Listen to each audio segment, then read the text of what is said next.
मैं प्रयागराज से हूँ। उधर लोकसभा के लिए चुनाव क्षेत्र कौन सा है? हमारा प्रयागराज है, लोकसभा क्षेत्र प्रयागराज। उधर कौन कौन चुनाव लड़ रहे हैं?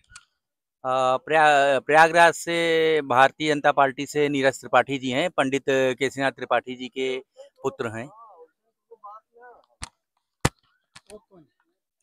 और प्रवीण पटेल जी हैं लोकसभा फूलपुर से। और सांसद कौशाम्बी हैं, वहाँ कौशाम्बी से विनोद सोनकर जी हैं। ठीक है, ये तो प्रत्याशियों को आपको पहले से मालूम है। उन्होंने जब 5-10 साल में कुछ अच्छा काम आपका इलाका में किया है तो ऐसा चुन के बता सकता है? भाई साहब, भारतीय जनता पार्टी में काम एक दो चुन के बताने की जरूरत नहीं है। उसमें तो इतने काम हैं कि अगर मैं बताऊंगा तो ये धूप खत्म हो जाएगी, लेकिन काम नहीं खत्म होंगे। काम उन्होंने बहुत अच्छे अच्छे किए हैं। शौचालय, उज्ज्वला, आवास, ऐसे अनगिनत काम हैं जिसको मैं क्या बताऊं। और मैं तो बहुत छोटा आदमी हूँ, उनके काम को मैं नहीं गिना सकता। राम मंदिर बहुत बड़ा मुद्दा था, 552 साल बाद हुआ। तो मोदी जी का सराहनीय कार्य है और बहुत अच्छी सरकार है। माफियाओं को इन्होंने खत्म किया, माफियागिरी खत्म की। अतीक अहमद और मुख्तार अंसारी जैसे बाहुबली नेता जो थे, इनको खात्मा करने का भी काम किया। मैं इस सरकार के साथ हूँ। और बस यही। ये ब्रिजभूषण सिंह को भी ये बाहुबली बोलता है ना, हाँ। उसके बारे में क्या ख्याल है? ब्रिजभूषण शरण सिंह जी का बाहुबली लोग कहते हैं, लेकिन वो भारतीय जनता पार्टी के नेता थे। अब उनके पुत्र टिकट पाए हैं, वो भी चुनाव में हैं। कल अभी उनके गाड़ी काफिला से एक्सीडेंट भी हुआ है। अब इसको कहा जाए तो संजोग है। भाई काफिला सभी नेताओं के चल रहे हैं, जरूर ऐसा तो नहीं, उनकी कोई मंशा तो थी नहीं। और संजोगवश हो गया, दुर्भाग्य है। और इसमें उनका मतलब अगर ये कहा जाए कि उनका व्यक्तिगत उस एक्सीडेंट से कोई मतलब था, तो ऐसा नहीं था। और पर्सनल अच्छे आदमी हैं। तो क्यों ये कुश्ती कुश्ती खिलाड़ियों ने हाँ। जो इसके खिलाफ उधर जंतर मंतर में बहुत प्रदर्शन किया ना, जी जी। वो बोलता है कि केस नहीं लगता है, ऐसा क्यों हुआ है ये? खिलाड़ियों के प्रति जो उन्होंने बोला था उसकी सजा उनको मिल गई है, और उनका टिकट काटा गया है। और अब की उसे जो भी गलतियां हुई थी वो उसका प्रायश्चित कर रहे हैं। अब उनके बेटे को दिया गया है। अभी एक और मामला अभी सामने आया, वो कर्नाटक से वो प्रज्वल रेवन्ना नाम के ये लोकसभा चुनाव का प्रत्याशी है। उन्होंने 3,000 तक महिलाओं का वीडियो बना के उसको अपमान किया है, लेकिन उसके ऊपर कोई कार्रवाई अभी तक नहीं हुआ ना। जो चीजें भाई साहब ये आप जो बता रहे हैं, ये विषय मेरे संज्ञान में नहीं है, तो इसलिए मैं इस पे कुछ कह पाने में असमर्थ हूँ। मणिपुर के बारे में क्या ख्याल है? मणिपुर में इतना बड़ा घटना हो गया, हमारा जवान का हत्यार है, वो भी दंगाई में इस्तेमाल हुआ।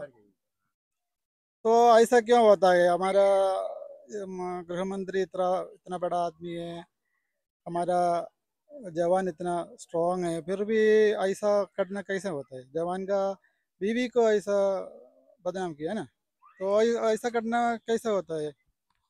देखिए, जो भी कांड हुआ उस पे कार्यवाही होती है।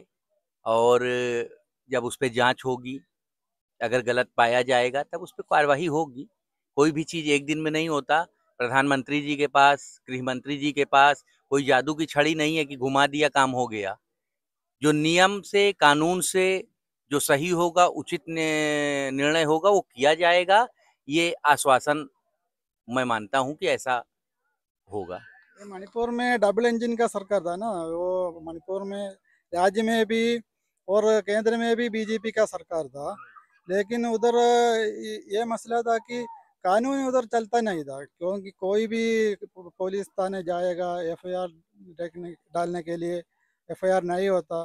बाद में वो पूरा आदमी सुप्रीम कोर्ट गया, सुप्रीम कोर्ट ने अभी 4 जड्जियों का एक कमेटी बना के वो अभी जांच करता है ना, वो अभी क्योंकि सुप्रीम कोर्ट को भी लगा कि उधर कानून कुछ चलता नहीं है, ऐसा कैसे हो सकता है।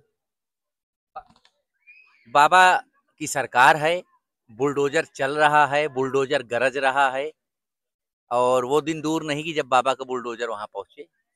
बुलडोजर की स्पीड थोड़ा धीमी है चलने के मामले में, काम करने के मामले में बहुत तेज है। और निश्चित मैं आपको विश्वास दिलाता हूं कि उनके साथ न्याय होगा। ठीक है, अभी आप बोला इतना विकास हो गया, ये महंगाई और रोजगार के बारे में आपका क्या ख्याल है। मोदी जी ने वादा किया था कि 2 करोड़ नौकरियां दिला देंगे, कितने नौकरियां दे सकते हो, दे पाया उन्होंने। भाई साहब, सबको नौकरी नहीं दी जा सकती, संभव नहीं है। सवा ए, सवा सौ करोड़ लगभग हैं, सबको नौकरी नहीं दे सकते ना। स्वरोजगार है, माननीय प्रधानमंत्री जी के स्किल डेवलपमेंट कार्य चल रहे हैं, और बैंक द्वारा भी काफ़ी योजनाएं हैं।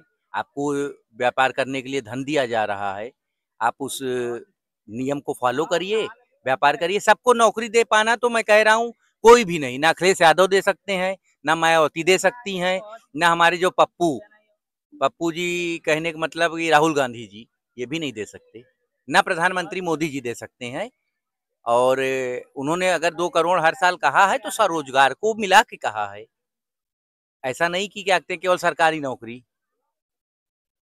वो भी नहीं हुआ, लगता है कि ये बेरोजगारी बढ़ गई है ना।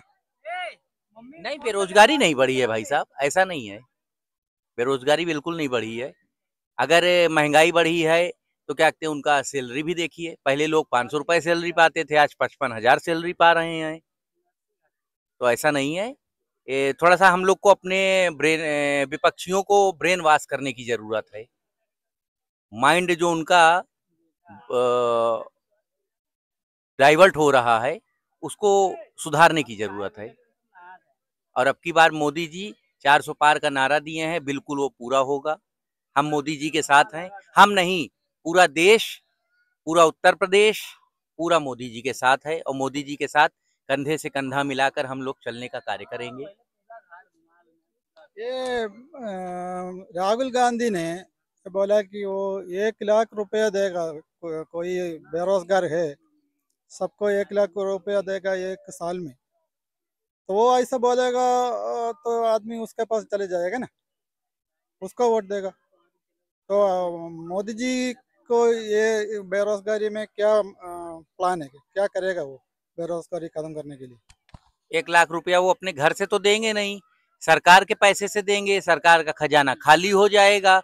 और जहां जितना मोदी जी ने भरा है राजकीय कोष, उसको फिर ये खाली करने का काम करेंगे। इसलिए ये ना आए, ज्यादा अच्छा है। ये मोदी जी ने भरा है आपने बोला, लेकिन हमारा घाटा अभी 4 गुना हो गया ना, 10 साल में हमारा घाटा 4 गुना हो गया। राज्य का इंडिया का घाटा अभी ऐसा क्यों होता है। मोदी जी तो ये रेवड़ी कुछ नहीं देता है, फिर भी ये घाटा क्यों ऐसा बढ़ गया, 4 गुना हो गया अभी 10 साल में। आज यही मैं प्रयागराज से बनारस आया, 2 घंटे में मैं आ गया। पहले यही 4 घंटे में आता था। मोदी जी रोड दे रहे हैं, तो इसमें भी तो पैसा लग रहा है। मोदी जी अपने घर से तो नहीं लगा रहे हैं, सरकार का ही फंड है, जो भी है, विभाग हैं, तो हर चीज को देखना है। और 70 साल का कोड़ 7 साल 10 साल में पूरा नहीं होगा, 70 साल का कोड़ है, धीरे धीरे खत्म होगा। आपने बोला रोड सरकार ने बनाया है, रोड सरकार ने बनाया तो हम टोल क्यों देता है। रोड तो प्राइवेट आदमी बनाता है, हमारा जमीन था, जमीन प्राइवेट को दिया, अभी प्राइवेट उधर रोड बनाया और हमसे पैसा लेता है। तो सरकारी नहीं है ना वो, सरकारी उसमें सरकार ने पैसा लगाया, तो फिर हमसे क्यों पैसा लेता है। पहले जो रोडें बनती थी 10 दिन, महीना 2 महीना 4 महीना 6 महीना बरसात होने के बाद उखड़ जाती थी। लेकिन अब जो टोल क्यों लिया जाता है, टोल इसलिए लिया जाता है कि जिस कंपनी को ठेका दिया गया है, माननीय नितिन गडकरी जी ने कहा है कि 5 साल जो टोल लेगा वो 5 साल उस हाईवे को मेंटेन भी रखेगा। उसी पैसे से भाई साहब वो मेंटेन भी होता है, उसके देख-रेख के लिए ही टोल लिया जा रहा है। बाकी उससे माननीय प्रधानमंत्री जी का घर नहीं चल रहा है, न गृह मंत्री जी का घर चल रहा है। वो मेंटेनेंस के लिए है, देश हित के लिए है, राष्ट्र हित के लिए है, इसलिए टोल लिया जा रहा है। आपने बोला ये 17 साल का कांग्रेस का कूड़ा है, लेकिन ये 17 साल में कांग्रेस ने जो जो सरकारी फैक्ट्रियां बनाया, जैसे सेल है, एयर इंडिया है, ऐसा बहुत फैक्ट्रियां बनाया, लेकिन हमारे मोदी जी ने वो पूरा बेच बेच रहा है ना, वो कुछ नया बनता नहीं है, कुछ पूरा जो पहले से था कांग्रेस ने बनाया वो बोझ बेच के खर्च कर रहे हैं। उसके बारे में क्या है, वो तो कोई नया बनाना चाहिए ना, नया कुछ फैक्ट्री बनाना चाहिए, कुछ ना कुछ नया बनाएगा तो तड़कती होगा ना। पहले कितने एयरपोर्ट थे अपने पास? 14-15 एयरपोर्ट थे, जो मेरी जानकारी में है। आज के डेट में 56 एयरपोर्ट है और लगभग पहले मेडिकल कॉलेज बी 18 या 20 या समथिंग 21 ऐसे ही थे, समथिंग इस फिगर में थे। आज 56 मेडिकल कॉलेज बन के तैयार हैं। बाकी यूपी के 75 जिलों में मेडिकल कॉलेज की नींव रख दी गई है। 56 बन चुके हैं और निर्माणाधीन हैं। काम हो रहा है, काम हो रहा है। तो ये मेडिकल कॉलेज बन जाएगा, वो तो सही है। कि आपके इलाके में कितना एयरपोर्ट बन गया नया? हमारे यहाँ प्रयागराज बना है, प्रयागराज में मैं हूँ, प्रयागराज बना है। वो प्राइवेट है सरकारी है? प्राइवेट है। ये तो है ना, ये पूरा जो बन गया है ये प्राइवेट जो उद्योगपति बनाता है, हमारा जमीन उसको देता है, वो बनाता है। हमको कुछ इसमें फायदा नहीं है ना, हमको उधर एयरपोर्ट का यूज में हमको पैसा देना पड़ता है। तो सरकार ने, हम तो सरकार को चुनता है हमारे फायदे के लिए, सरकार को जनता का कोई बनना चाहिए ना, प्राइवेट आदमियों को इतना बनाएगा तो। लेकिन उसके बाद भी हमारा टैक्स कुछ कम नहीं होता है, हमको टोल देना पड़ता है, घाटा तो बढ़ गया था, ये तो सही नहीं है।